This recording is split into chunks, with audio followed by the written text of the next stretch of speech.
Warren, how would you define true success?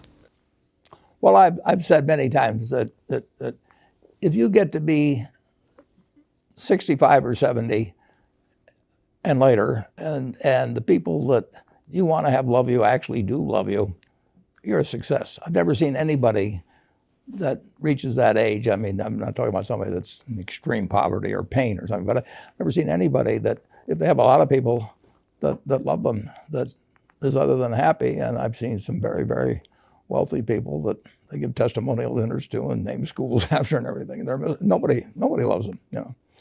Their own kids would say, he's in the attic, you know. Nobody ever came. What are, say, 3 pieces of advice you would give to people who are looking to succeed in business? Well, by far the best investment you can make is in yourself. I mean, for example, communication skills. I tell the students that come that they're going to graduate schools and business, and they're learning all these complicated formulas and all that. If they just learn to communicate better, and both in writing and in person, they increase their value at least 50%. And, I mean, if you can't communicate, somebody says, you know, it's like winking at a girl in the dark. Nothing happens, you know, basically. And you have to be able to get forth your ideas, and that's relatively easy. I did it myself with the Dale Carnegie course. Some people wish I'd taken a shorter course now in terms of my talking later on, but it's just hugely important. And if you invest in yourself, nobody can take it away from you. I mean,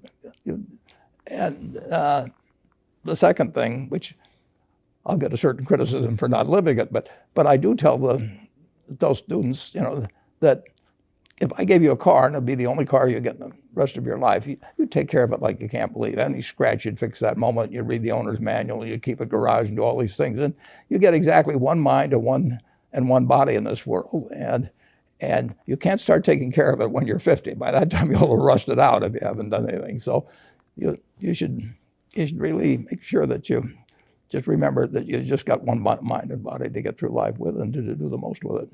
What about life advice? Well, life advice is, you know, the most important thing, aside from the things I've talked about already, is really who you associate with. You want to associate with people that are better than you are. I mean, basically, you'll go in the direction of the people that you associate with, and you want to have the right heroes.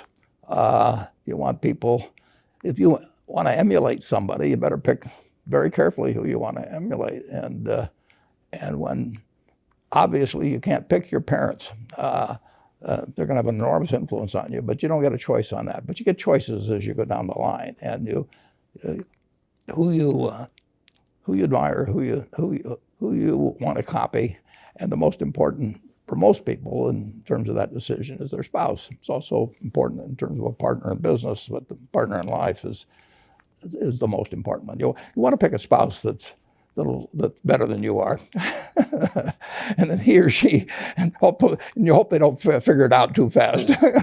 Great. Biggest mistakes people make when investing?